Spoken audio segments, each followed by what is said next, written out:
దర్శించును, నీతో మాట్లాడును, నిన్ను బలపరచి స్థిరపరచును. నిన్ను దర్శించును, నీతో మాట్లాడును, నిన్ను బలపరచి స్థిరపరచును.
Praise the lord. ప్రభువైన యేసుక్రీస్తు వారి యొక్క సర్వశ్రేష్టమైన నామంలో మీ అందరికీ శుభం తెలియజేస్తూ ఉన్నాను. జీవవాక్యం అనే చక్కని ఆధ్యాత్మిక కార్యక్రమానికి మిమ్మల్ని ప్రేమపూర్వకంగా ఆహ్వానిస్తూ ఉన్నాను.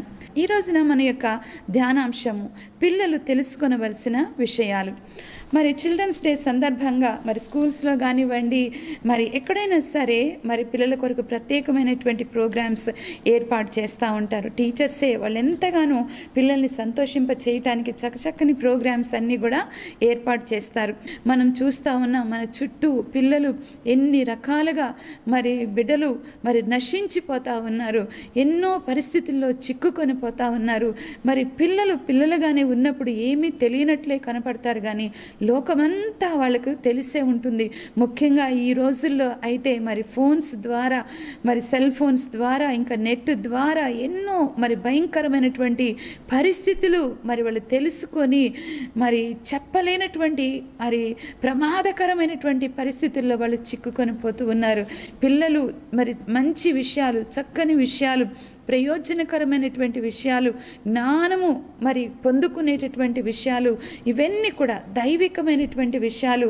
అవి చిన్నప్పటి నుంచే కూడా వారికి మనము తెలియచేసినట్లయితే వారి యొక్క జీవితంలో ఎంతో మేలు పొందుకుంటారు, ఎంతో ప్రయోజనం పొందుకుంటారు. అసలు మనము ప్రతిరోజు కూడా వార్తల్లో వినేటటువంటి ఆ యొక్క మరి సంఘటనలు మరి వింటూ ఉంటే ఎంతో భయాన్ని కలుగ చేస్తూ ఉంటాయి. ఈ పిల్లల పరిస్థితి ఏంటి, ఈ పిల్లల ఫ్యూచర్ ఏంటి, మరి పిల్లలు బయటికి వెళ్తే ఎలాంటి పరిస్థితులకు లోనవుతూ ఉన్నారు. ఇంట్లోనే ఉంటారు, కానీ ఇంట్లో ఉండి కూడా పిల్లలు భయంకరమైనటువంటి పరిస్థితులకు లోనైపోయి వారి జీవితాలు చెడిపోతూ ఉన్నాయి. దేవుని యొక్క వాక్యం సెలవిస్తూ ఉంటుంది ఏమనంటే, నీకు ప్రయోజనము కలుగునట్లుగా నేను నీకు ఉపదేశం చేసేదను, నీవు నడవవలసిన త్రోవలో నేను నిన్ను నడిపించదను అని. మరి ఆ చిన్న వయసు నుండే పిల్లలకు వారు తెలుసుకోవాల్సినటువంటి విషయాలు పరిశుద్ధ గ్రంథంలో నుండి వారికి మనం తెలియచేసినప్పుడు మొట్టమొదటిగా దేవుని మీద వాళ్ళకు విశ్వాసం కలగాలి. అసలు దేవుడు అంటే ఏంటి అనేటటువంటిది వాళ్ళకి తెలియచెప్పాలి. విశ్వాసం రావాలి, దేవుని మీద నమ్మకం రావాలి. తప్పకుండా వస్తుందండి. మనము చిన్నప్పటి నుండే వారు మరి ఊహ తెలిసినప్పటి నుంచే మరి పిల్లలకు దేవుని మీద విశ్వాసాన్ని మనము మరి తెలియచేయవలసిన అవసరం ఉంది. అంతేకాదు పిల్లలు పుట్టిన దగ్గర నుంచే కూడా మనము వారి దగ్గర చక్కని పాటలు వారికి వినిపిస్తూ ఉంటే వాళ్ళు చక్కగా వింటారు. వాళ్ళ హృదయంలో అవి ముద్ర పడిపోతాయండి. చూడండి, మరి పెద్దవారు పిల్లలు పుట్టగానే జోలపాట పాడతారు, జోలాలి అని పాడతారు. అంటే వాళ్ళకి ఏం అర్థమవుతుందని పాడతారు చెప్పండి? ఎన్నో చక్కని విషయాలు ఈ జోలపాటలో మరి అవన్నీ కూడా సమకూర్చి పాడుతూ ఉంటారు. ఎంతో దీవెనకరమైనటువంటి మాటలు వాటిలో పెడుతూ పలుకుతూ ఉంటారు. ఎందుకు అనంటే ఆ పాట ద్వారా ఆ పిల్లలు గొప్ప నెమ్మది పొందుకోవాలని. ఈ విధంగా పాట పాడుతూ ఉంటే ఎంతో నెమ్మదిగా పడుకుని నిద్రపోతారు. అంటే అప్పటి వరకు కూడా పిల్లల్లో అలజడి, కలవరము, ఏడ్పు, చికాకు అవన్నీ ఉంటాయి. అంటే మరి దీని ద్వారా మనం అర్థం చేసుకోవచ్చు, మనం మాట్లాడే మాట, మనం పాడే పాట పిల్లలు చంటి పిల్లలైనప్పటికీ కూడా వాళ్ళలో కార్యం జరిగిస్తుంది అని. కాబట్టి అదేవిధంగా మనము ఆ పిల్లలు పుట్టిన తర్వాత ప్రతిరోజు కూడా పిల్లల దగ్గర మన వాక్యం చదవాలి, ప్రార్థన చేయాలి. పిల్లలలో అద్భుతమైనటువంటి రీతిలో వారి హృదయంలో దేవుని మాటలు, దేవుని యొక్క పాటలు, దేవుని గుర్చిన స్తుతి, ఆరాధన అవన్నీ కూడా మరి అంతరంగంలో ముద్ర పడిపోతాయండి. మరి ఈ విధంగా మరి ఒక ప్రక్క దేవుని మీద విశ్వాసం కూడా వాళ్ళకు పెరుగుతుంది. అపోస్తల కార్యాలు 16వ అధ్యాయం 31వ వచనాన్ని మనం చూసినట్లయితే, ఇక్కడ ప్రభువైన యేసునందు విశ్వాసం ఉంచుము, అప్పుడు నీవును నీ ఇంటి వారును రక్షణ పొందుకొనెదరు అనేటటువంటి మాట వీరు పౌలు శీలలు చెరసాల నాయకుడికి తెలియచేశారండి. అయలారా, రక్షణ పొందుటకు నేనేమి చేయవలను అని అంటే అప్పుడు వీరు ఆ చెరసాల నాయకుడికి తెలియచేశారు, యేసుక్రీస్తునందు విశ్వాసం ఉంచండి అని. తిమోతికి రాసిన 2వ పత్రిక 1వ అధ్యాయము 5వ వచనము, ఆ విశ్వాసము మొదట నీ అవ్వయైన లోయలోను నీ తల్లి అయిన యునీకేలోను వసించెను, అది నీ యందు సహా వసించుచున్నదని నేను రూఢిగా నమ్ముచున్నాను అని పౌలు భక్తుడు అంటున్నాడు. తిమోతిలో ఆ విశ్వాసాన్ని పౌలు గారు చూస్తున్నాడు, నిష్కపటమైన విశ్వాసము. కాబట్టి చెప్తూ ఆయన చూసి ఏమంటున్నాడంటే, ఈ విశ్వాసం నీలోనికి ఎక్కడ వచ్చింది, ఎలా వచ్చింది? ఆ తల్లిలో నుండి ఆ విశ్వాసము మరి కుమారుడైనటువంటి తిమోతిలోనికి వచ్చింది. చిన్నప్పటి నుండి ఆ విశ్వాసము అనేటటువంటిది మన హృదయంలోనికి రావాలి. దేవుని మీద విశ్వాసం. పిల్లలకి ఎన్నో సమస్యలు వస్తాయండి, ఎన్నో భయాలు వస్తూ ఉంటాయి, ఎన్నో ఆందోళనలు వస్తూనే ఉంటాయి పిల్లలకి. మనకే కాదు, మనకే ఆందోళన అనుకుంటాం, మనకే కలవరం అనుకుంటాం. పిల్లలు ఏడవగానే టప్మని ఒకటి కొట్టి నోరు మూపిస్తాం, కానీ వాళ్ళలో ఉండే ఆందోళన, వాళ్ళలో ఉండే కలవరాన్ని మనం తీసివేయలేం. అందుకే చిన్నప్పటి నుంచి కూడా పిల్లలలోనికి దేవుని యందు విశ్వాసం మనము పెట్టాలి. మరి నా విషయంలో కూడా నా యొక్క సాక్ష్యం మీకు చెప్పాలంటే, చిన్నప్పటి నుంచి కూడా మా తల్లిలో ఉన్నటువంటి విశ్వాసాన్ని నేను చూస్తూ ఉండేదాన్ని. చాలా చిన్న వయసు, ఊహ వచ్చిన దగ్గర నుంచి కూడా మా తల్లి ఎంత విశ్వాసంలో ఉండేది. తను జాబ్ చేసుకుంటూనే మరి అందరికీ కూడా చక్కని వాక్యం ప్రకటిస్తూ ఉండేది, అందరి కొరకు ప్రార్థన చేస్తూ ఉండేది. ఎన్ని సమస్యలు వచ్చినా కూడా ప్రతిదానికి మోకరించి ప్రార్థన చేసేది. ఎందుకంటే దేవుడు తప్పకుండా ప్రార్థనకు జవాబిస్తాడు, గొప్ప కార్యం జరిగిస్తాడని. కాబట్టి ఈ రోజున ప్రతి ఒక్కరు కూడా తల్లిదండ్రులైనటువంటి వారు పిల్లలకు దేవుని యందు విశ్వాసం నేర్పించాలండి. విశ్వాసము, విశ్వాసంలో నుండి రక్షణ. తర్వాత రెండవదిగా మనం చూసినట్లయితే, యెహోవా మంచివాడు, ఆయన అందరికీ ఉపకారి అనే విషయం పిల్లలకి తెలియాలి.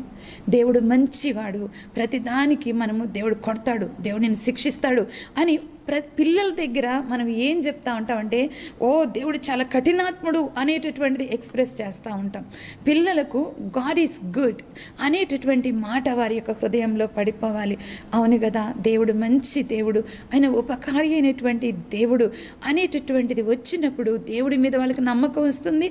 అంతేకాదు, నా దేవుడు మంచివాడు అనేటటువంటి మంచి విశ్వాసంలోనికి వాళ్ళు వస్తారు. కాబట్టి ఈ యొక్క మాట కీర్తనల గ్రంథం 145వ కీర్తన 9వ వచనంలో ఉంది, యెహోవా అందరికీ ఉపకారి, దేవుడు మంచి దేవుడు, నాకు మంచి చేసేటటువంటి దేవుడు.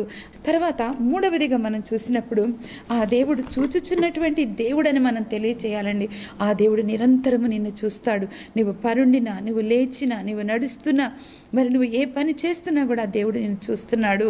అమ్మో దేవుడు చూస్తున్నాడు కాబట్టి దొంగతనం నేను చేయకూడదు, అమ్మో దేవుడు చూస్తున్నాడు కాబట్టి నేను అబద్ధం ఆడకూడదు, అమ్మో దేవుడు చూస్తున్నాడు నా తల్లిదండ్రులకు తెలియకుండా ఏ పని నేను చేయకూడదు. పిల్లలు స్కూల్కి వెళ్తారు, స్కూల్కి వెళ్ళినప్పుడు కూడా అమ్మో దేవుడు చూస్తున్నాడు, ఆయన చూచుచున్నటువంటి దేవుడు కాబట్టి నేను ఏ పని చేసినా కూడా ఆ దేవుడు చూస్తాడు. ఆ దేవుడి దగ్గర నేను మంచితనం సంపాదించుకోవాలి. ఆదికాండం 16వ అధ్యాయం 13వ వచనంలో మనం చూస్తాం, ఆయన చూచుచున్న దేవుడు.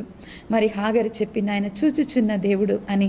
కాబట్టి దేవుని బిడ్డలారా, ప్రతి ఒక్క విషయంలో కూడా మరి మనము తెలుసుకోవాలి. అదేవిధంగా మన పిల్లలు తెలుసుకోవాల్సినటువంటి విషయాలు వారికి మనము తెలియచేయగలగాలి. మనము ఊరికే ముద్దులు పెట్టుకోవడం కాదండి.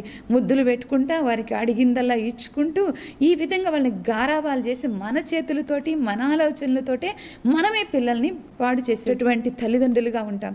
కాబట్టి దేవుడు అంటున్నాడు, యెహోవా ఆయన చూచుచున్నటువంటి దేవుడు.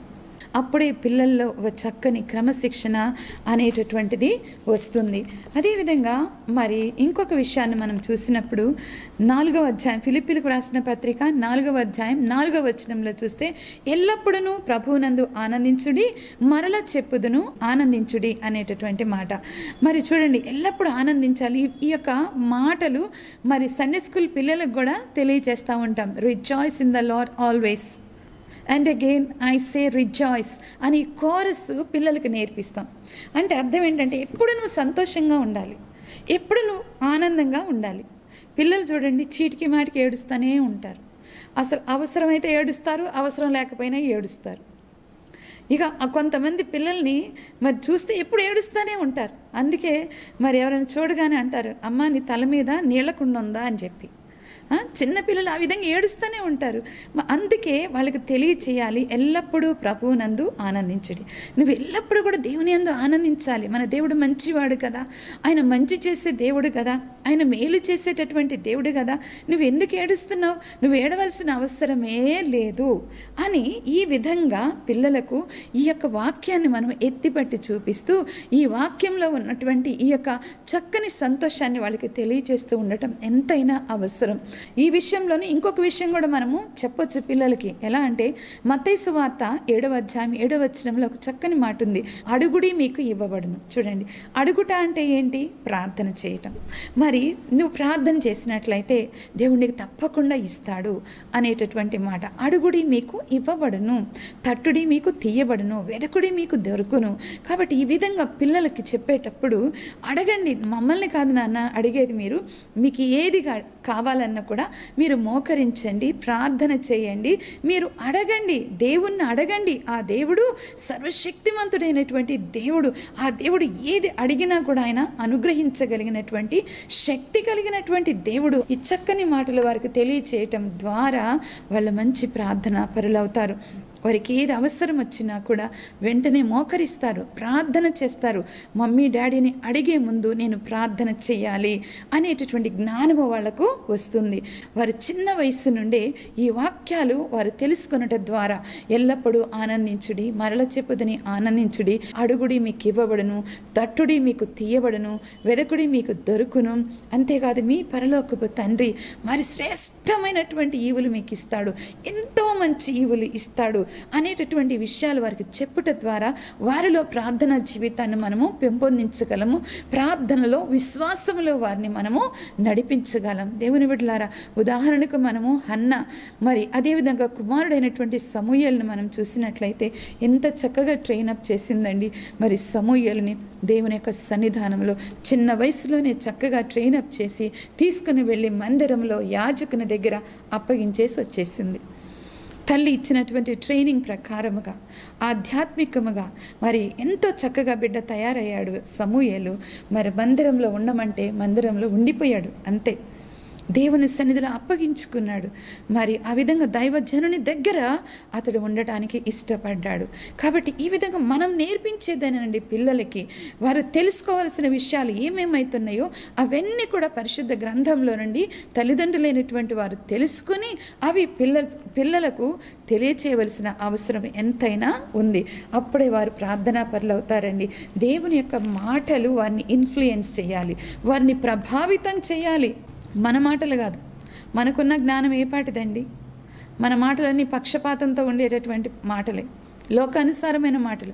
కాబట్టి మన మాటలు మనం తీసివేసి దేవుని యొక్క మాటలతో మనము నింపబడి ఆ దేవుని మాటలే పిల్లలకు మనము తెలియచేయాలి. అవన్నీ కూడా తెలుసుకోవాల్సినటువంటి విషయాలే. చూడండి, ఎఫెసీయులకు రాసిన పత్రిక 6వ అధ్యాయము 2-3 వచనాలు. నీకు మేలు కలుగునట్లు నీ తండ్రిని తల్లిని సన్మానింపుము. మొదటి వచనంలో అయితే, పిల్లలారా ప్రభువునందు మీ తల్లిదండ్రులకు విధేయులై ఉండుడి. చక్కని మాటలు. 1వ వచనం 2వ వచనంలో కూడా మరి ఈ విషయం పిల్లలకు తెలియాలండి. తల్లిదండ్రులని సన్మానించాలి, తల్లిదండ్రులకు విధేయులు అవ్వాలి అనేటటువంటి మాటలు పిల్లలకు తెలియాలి. చాలా ఇళ్లలో మనం చూస్తాం, మరి పిల్లలు తిరిగి నవ్వుతూ తల్లిదండ్రులు కొడతా ఉంటారు. పటాపటా కొడతానే ఉంటారు పిల్లలు. అయితే తల్లిదండ్రులు నవ్వుకుంటూ ఉంటారు. మరి ఈ విధేయత, లోబడే స్వభావము, తల్లిదండ్రులను గౌరవించుట, సన్మానించుట అనేది ఎవరో కాదు నేర్పేది, తల్లిదండ్రులే నేర్పించుకోవాలి. పిల్లలకు తెలియాలి. మన పిల్లలు దీర్ఘాయుష్షు కలిగిన వారుగా ఉండాలని మనం ఎంతో ఆశపడతామండి.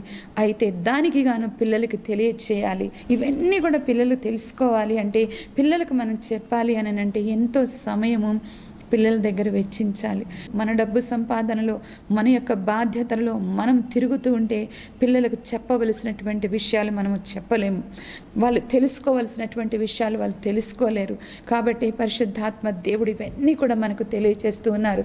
పిల్లలకు తెలియాలి అంటే ముందు తల్లిదండ్రులకు తెలియాలి.